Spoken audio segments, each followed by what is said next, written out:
김종대 전 정의당 의원과 이야기 나누겠습니다. 안녕하십니까? 네, 안녕하세요. 예, 대통령 선거가 끝이 났고 결과를 받아들였습니다. 총체적으로 이번에 6.3 대통령 선거 결과는 어떻게 보셨습니까? 예, 아무래도 이번 대통령 선거는 내란 종식이냐 연장이냐 이런 단순한 프레임에 좀 갇혀 있다고 보여집니다. 예. 사실은 국민의힘이 막판에 좀 결집을 하니까 위기감을 느낀 또 우리 시민들께서 많이 나오셔가지고 더 이상 내란 세력이 기환해서는 안 된다. 이러면서 어떤 민주주의 역량을 보여줬다고 평가를 하거든요. 예. 그런 점에서는 거의 80%에 달하는 득표율은 전 세계 어느 나라 민주주의 국가에서도 찾아볼 수 없는 높은 참여도입니다. 미국의 대통령 선거가 주로 60%대. 예. 그다음에 유럽의 유럽 의회 의원 선거가 대부분 한 50%대거든요. 근데 80%에 근접했다는 것은 이것은 뭐 민주주의 국가에서는 아주 기념비적인 숫자라고 할 수가 있고요. 예. 또 그렇게 높은 참여를 통해서 내란을 종식시켰다. 이런 차원까지 이루어진 하나의 서사를 구성하고 있습니다. 그런 면에서 저는 우리가 87년 민주화 이후에 두 번의 대통령 탄핵, 또 50년 만에 정권 교체로 이끌어지는 97년 정권 교체, 87년에 이제 민주화 정치, 이렇게 네 번의 민주화의 분기점 중에 하나를 이루는 매우 중요한 이정표를 썼다고 생각합니다. 예. 이제 끝나고 나서 그 득표를 분석한다거나 세대별 투표 성향이라든가 지역별 득표 결과라든가 이런 걸 이제 다 분석이 들어갔거든요. 여기저기에서.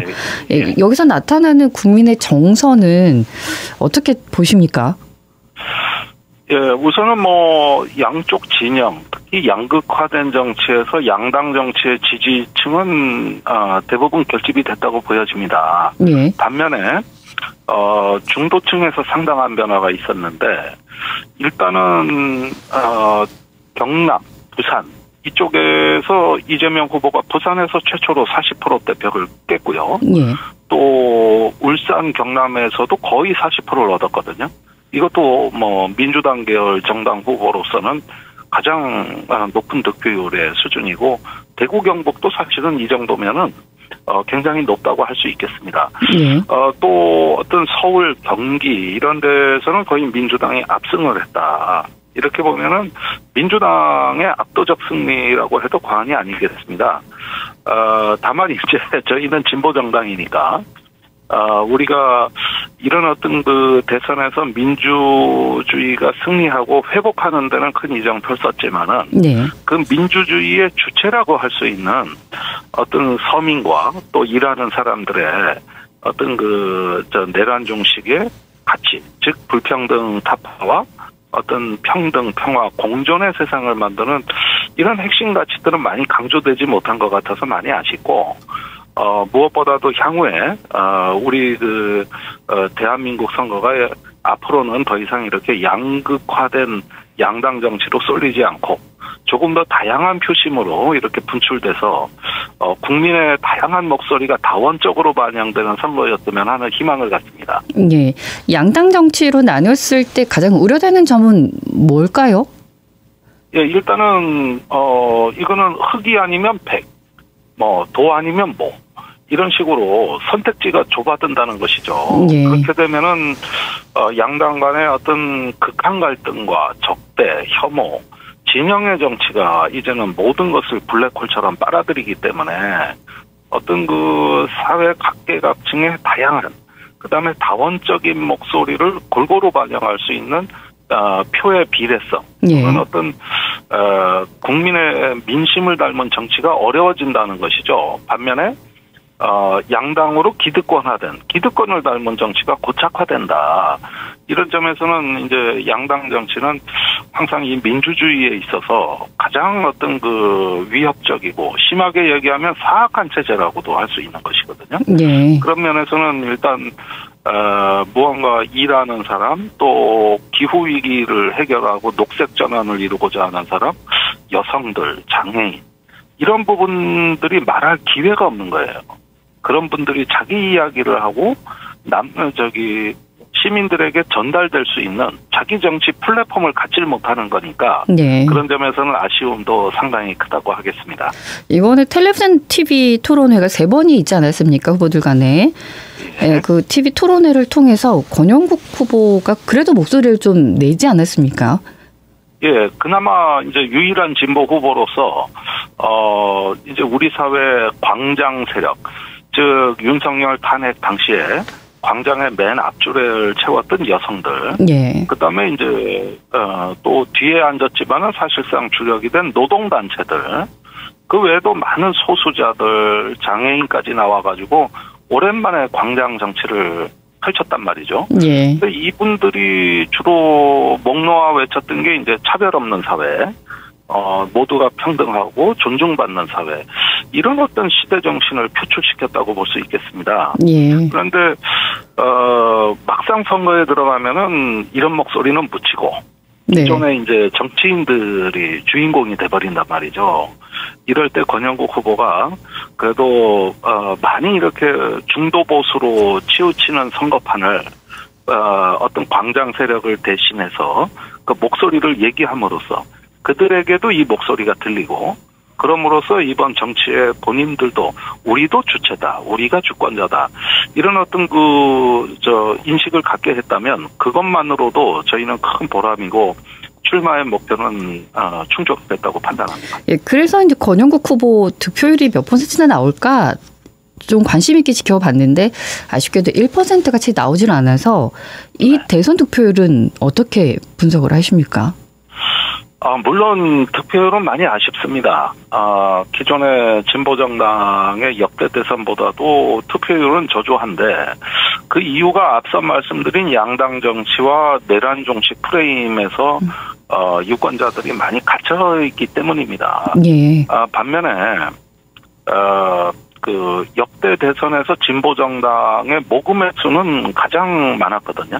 예. 이제 개표가 진행될 당시부터 불과 몇 시간 만에 한 13억 원 정도가 들어왔는데. 그러니까요. 이거는 멘트도 참 재밌더군요.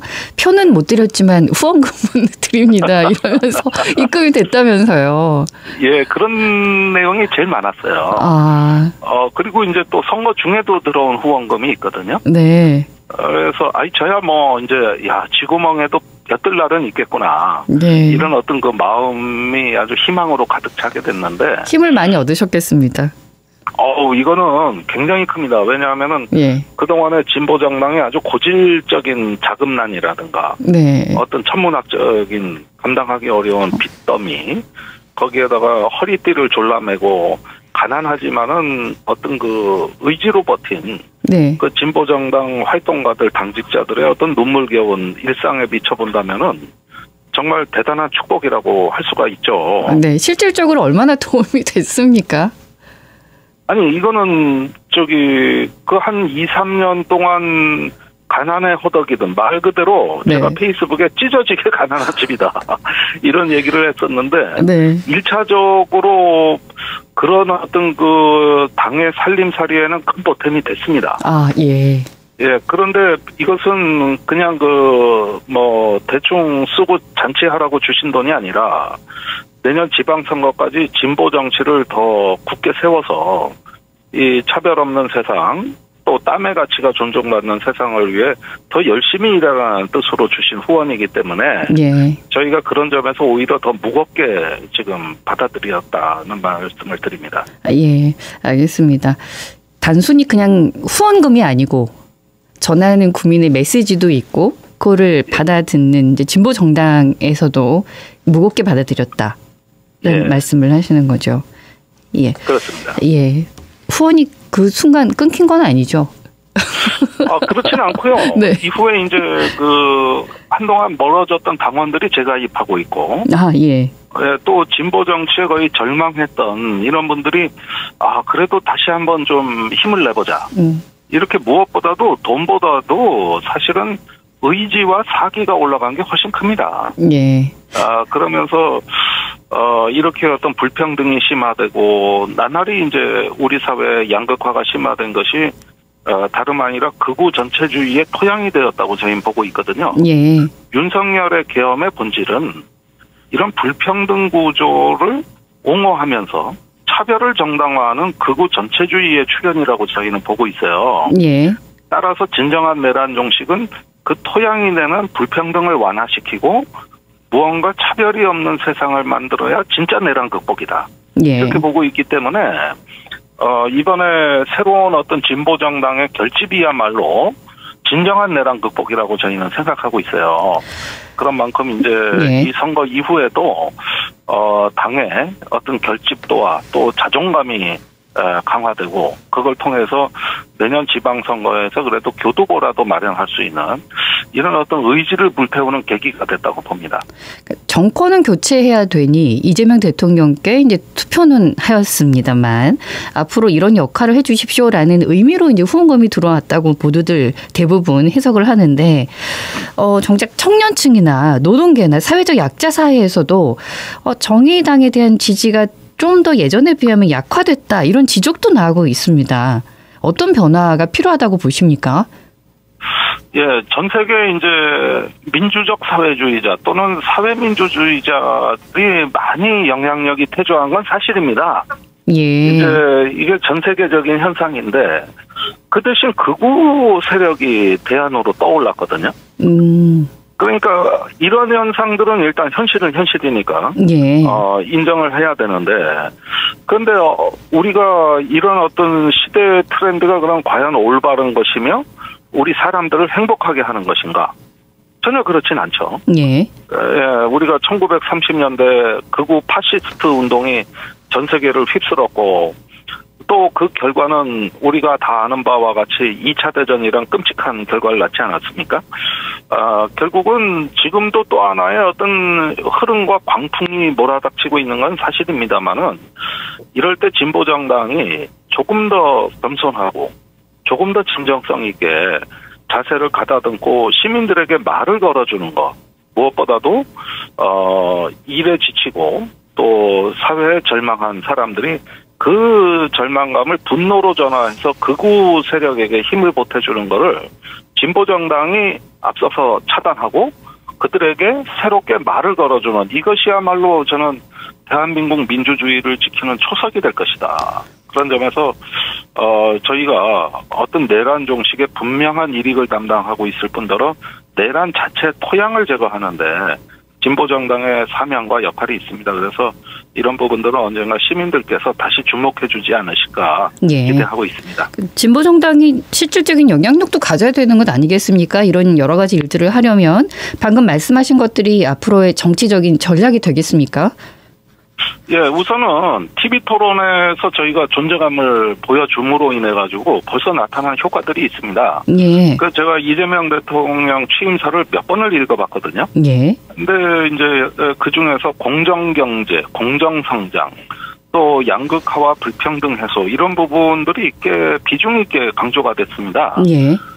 다른 기업하기 좋은 나라 성장 이런 부분도 있지만은 동일한 무게로 이런 어떤 그 평등의 가치를 대통령 취임사에서 발견한 것은 저희로서는 TV 토론의 효과라고 봅니다. 그러면서 오른쪽으로 다 달려갈 때 예. 왼쪽의 존재감을 보여줌으로써 큰 어떤 그 거대 정당의 소매를 보다 더 약자들 편으로 잡아끄는 이런 예인선 역할을 진보정당이 했기 때문에 비로소 대통령 취임사에서도 이 부분에 대한 조금 더 어떤 무게 있는 강조가 있었다고 저희는 자평을 하고요. 예. 이후에도 마찬가지입니다. 이재명 정부가 성공하는 정부가 되려면은 많은 서민, 노동자, 청년들이 이를 뒷받침해줘야 되는데 그걸 끌어가는 거는 중도 보수 행보보다는 진보에서 제자리에서 자기 자리를 지키고 자기 자리에서 본분을 다하는 진보정당이 있을 때 그 효과가 더욱 커집니다. 예. 그런 점에서는 벌써 그 효과는 이번 대선에서 나타나기 시작했다. 이것이 우리가 원하던 바다. 이렇게 말씀드리겠습니다. 예, 이재명 대통령께서 강조하시는 것이 이제 실용주의, 유능한 실용주의, 그리고 타협, 그리고 방금 말씀하셨던 공정 이런 내용들인데 진보 정치인의 시각에서는 이재명 대통령에게 바라는 바는 어떤 점입니까? 예, 일단은 지금 수출이 부진하고 경기 침체가 예견되는 시기에서 경제 회복을 말했다는 그 자체는 진보정당이라고 해서 거부하는 말은 아닙니다. 예. 분명히 우리 청년들한테 희망을 주려면은 성장도 필요하죠. 그러나 이제 어떤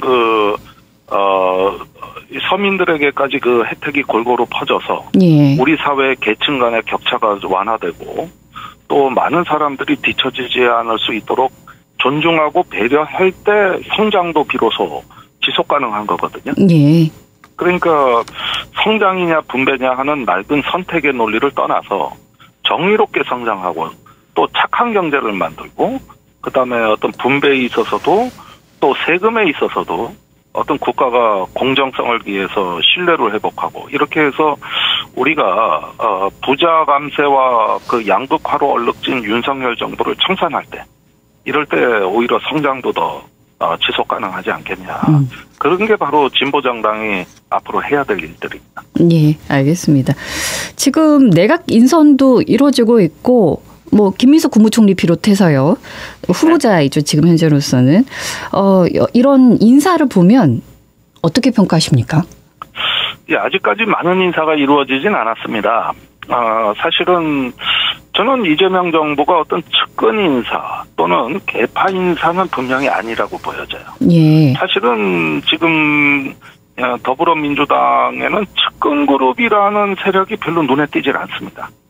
그것보다는 일하는 사람들 위주로 예. 또 결과도 중요하지만 과정, 시스템을 중시하는 이런 어떤 성향도 눈에 띄고 또 실용적인 면모도 보입니다. 예.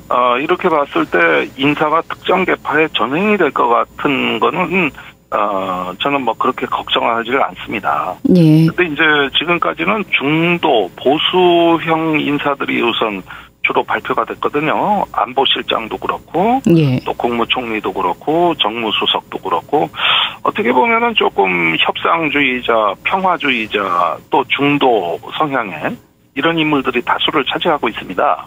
그런데 이제 사회 복지나 노동, 또 환경 분야에서는 진보적인 목소리를 대변할 수 있는 좀 신선한 인물도 필요하거든요. 예. 이렇게 해서 국정 전체에 끌어올리는 시너지를 좀 높이시라.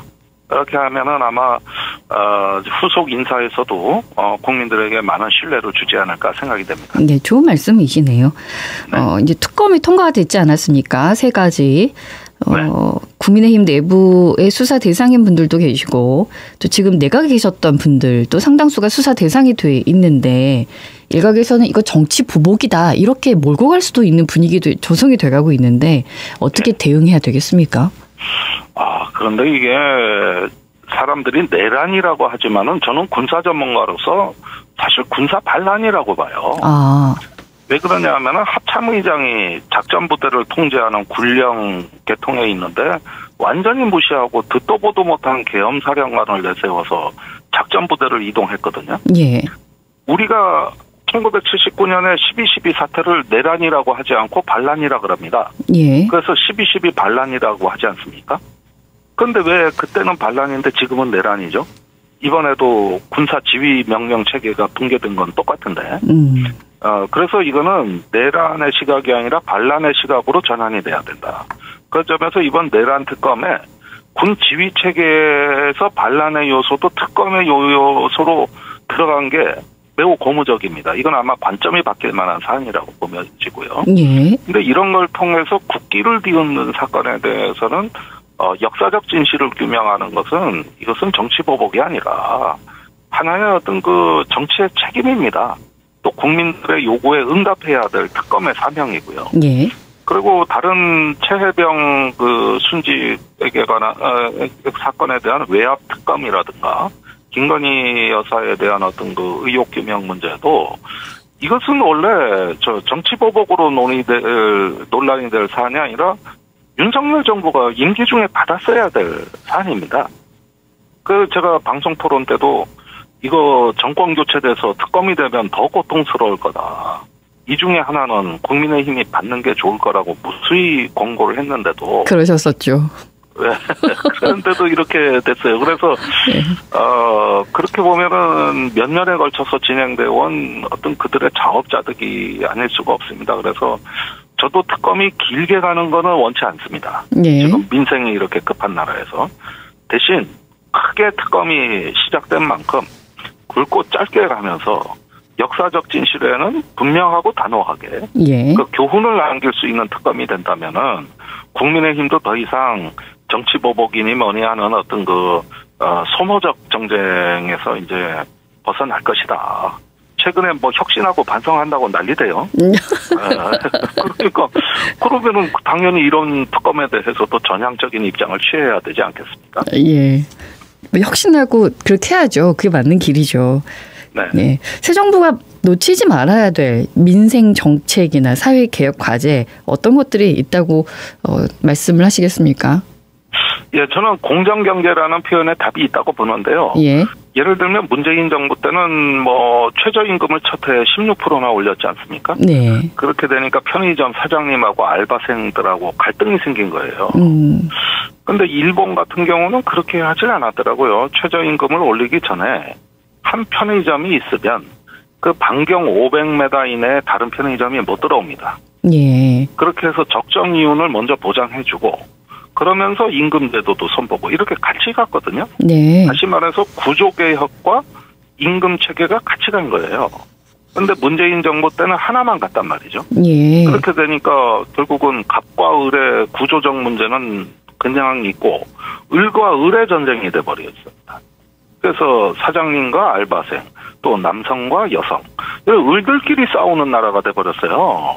그래서 이번에는 그런 방식보다는 어떤 이익을 균점하고 또 나누면서 돈이 위에서 아래로 흐를 수 있는 이런 정의로운 구조개혁이 어떤 선행이 되면서 예. 총체적으로 어떤 국민들의 내수도 진작하고 소득도 지원해주는 이런 어떤 상황을 조금 더 전향적인 발상을 좀 촉구하고요. 예. 중국 관광객이 5월까지 올해 500만 명이 왔거든요. 네. 이제 조금 그런 중국하고 관계만 회복돼도 올해 1000만 명의 관광객이 오면 내수가 분명히 도움이 됩니다. 네. 그래서 외교도 잘하시기를 당부드립니다. 예, 구조적인 문제부터 손보고 같이 가는 것이 바람직하다라는 말씀도 좋아 보입니다. 정의당을 지지했던 유권자들 그리고 진보 정치를 기대하고 있는 시민들에게 한 말씀 해주시겠습니까? 네, 이번에 어떤 진보 정치가 죽지 않았다. 반딧불만큼 작은 빛이지만 그래도 꺼지지 않았다. 이런 어떤 사실을 확인만 해주셔도 저희는 다시 일할 수 있고 새 출발할 수가 있습니다. 어쨌든지 간에 이번에 대선 TV 토론의 사자 토론을 보시고 그래도 진보 정당이 있는 게 우리 사회에 도움이 되겠다 생각하신다면 앞으로도 저희와 함께 해주셨으면 좋겠고요. 많은 후원에 감사드리고 또 신규 당원 가입도 많아졌습니다. 그런 만큼 다시 한번 열심히 해보겠다는 다짐의 말씀을 드립니다. 예, 말씀 고맙습니다. 네, 고맙습니다. 김종대 전 정의당 의원과 함께했습니다. 언제 어디서나 내 손 안의 뉴스. 광주 MBC 뉴스 유튜브 구독으로 함께하세요.